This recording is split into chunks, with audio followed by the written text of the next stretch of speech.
नमस्कार. आपण जेव्हा बँकेत नवीन खातं उघडतो किंवा अगदी सहज ऑनलाईन शॉपिंग करतो, तेव्हा आपण आपला खूप सारा वैयक्तिक डेटा शेअर करत असतो, नाही का? पण कधी विचार केलाय की या डेटाचं पुढे नेमकं काय होतं?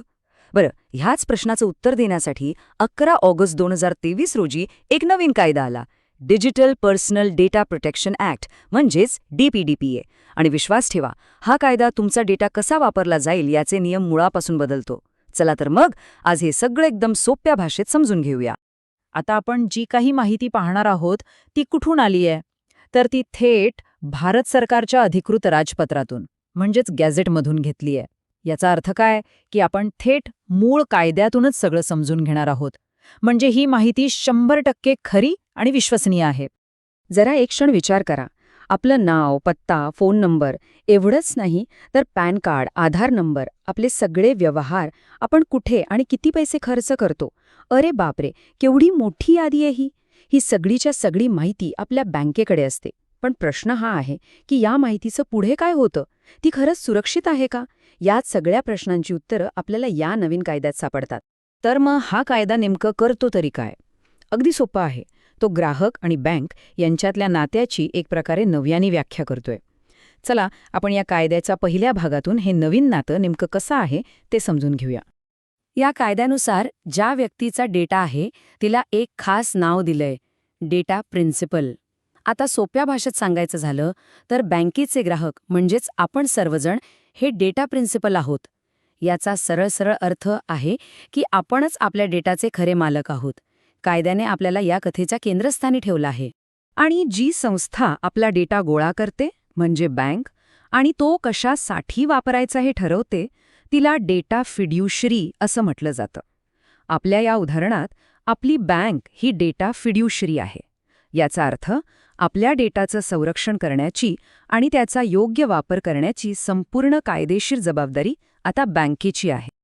आता खरा बदल इथेच आहे. बँकेला आपला कोणताही डेटा वापरण्यापूर्वी आता 2 गोष्टी करणं पूर्णपणे बंधनकारक आहे. पहिली गोष्ट म्हणजे एक स्पष्ट नोटीस द्यावी लागेल. म्हणजे त्यांना सांगावं लागेल की ते आपला नक्की कोणता डेटा आणि तो का वापरणार आहेत. आणि दुसरी सगळ्यात महत्त्वाची गोष्ट, आपली स्पष्ट संमती म्हणजेच कन्सेंट घ्यावी लागेल. आणि ही संमती कशी असावी याबद्दल कायद्याच्या कलम 6च्या 1 मध्ये अगदी स्पष्ट लिहिलंय. तुमची संमती ही स्वतंत्र, विशिष्ट, माहितीपूर्ण, बिनशर्त आणि निसंदिग्ध असायला हवी. याचा अर्थ काय? आता ते मी सर्व अटी व शर्ती मान्य करतो असं एकाच बॉक्सवर टिक करून चालणार नाही. प्रत्येक कामासाठी वेगळी आणि स्पष्ट संमती द्यावी लागणार आहे. ठीक आहे, तर आपण संमती दिली आणि बँकेने आपला डेटा घेतला. इथून पुढे बँकेची जबाबदारी सुरू होते. आता बँक आपल्या डेटाची एक प्रकारे पालक म्हणजे गार्डियन बनते. चला मग पाहूया ह्या कायद्यानुसार बँकेची मुख्य कर्तव्य कोणती आहेत. पण एक विचार करा, जर समजा बँकेकडून आपला डेटा सुरक्षित ठेवण्यात काही चूक झाली तर? म्हणजे जर आपला डेटा लीक झाला तर काय होईल? हा खूप महत्त्वाचा प्रश्न आहे आणि या परिस्थितीसाठी कायद्याने खूप कडक नियम बनवले आहेत. कायद्यानुसार बँकेवर 2 मुख्य जबाबदाऱ्या टाकण्यात आल्या आहेत. पहिलं, डेटा चोरीला जाऊच नये म्हणून एक मजबूत सुरक्षा यंत्रणा उभी करणे. आणि दुसरं, समजा दुर्दैवाने डेटा लीक झालाच तर त्याची माहिती फक्त डेटा प्रोटेक्शन बोर्डालाच नाही तर ज्या प्रत्येक ग्राहकाचा डेटा धोक्यात आला आहे त्या प्रत्येकाला कळवणं बंधनकारक आहे. आणि जर बँकेने ही माहिती देण्यास टाळाटाळ केली किंवा लपवली तर त्यांना तब्बल 200 कोटी रुपयांपर्यंतचा दंड होऊ शकतो. हा आकडाच आपल्याला सांगतो की सरकार आता डेटा सुरक्षेच्या बाबतीत किती गंभीर आहे. याशिवाय बँकेची इतरही काही महत्त्वाची कर्तव्ये आहेत, जसं की आपला डेटा नेहमी अचूक आणि पूर्ण असल्याची खात्री करणे. आणि एक खूप महत्त्वाची गोष्ट म्हणजे ज्या कामासाठी डेटा घेतला होता ते काम पूर्ण झाल्यावर तो डेटा डिलीट करणे. उदाहरणार्थ, आपण बँक खातं बंद केल्यावर बँकेला आपला डेटा नष्ट करावा लागेल. हो, पण जर दुसऱ्या कोणत्या कायद्यानुसार तो डेटा काही वर्षांसाठी सांभाळून ठेवणं बंधनकारक असेल तर तेवढ्या काळापुरता बँक तो ठेवू शकते. आत्तापर्यंत आपण बँकेच्या कर्तव्यांबद्दल बोललो, पण आता वळूया सर्वात महत्त्वाच्या भागाकडे. हा कायदा आपल्याला म्हणजेच ग्राहकांना कोणते नवीन आणि शक्तिशाली हक्क देतो ते पाहूया. तर आता आपल्याला काही खूप महत्त्वाचे हक्क मिळाले आहेत. आपल्याला बँकेकडे असलेल्या आपल्या डेटाची माहिती मागण्याचा हक्क आहे. आपल्या माहितीत काही चूक असेल, समजा पत्ता किंवा नाव चुकलं असेल, तर ते दुरुस्त करून घेण्याचा हक्क आहे. कामाची गरज संपल्यावर आपला डेटा डिलीट करायला लावण्याचा हक्क आहे. आणि जर काही तक्रार असेल तर आधी बँकेकडे आणि तिथे समाधानकारक उत्तर न मिळाल्यास थेट डेटा प्रोटेक्शन बोर्डाकडे दाद मागण्याचा हक्क आपल्याला आहे.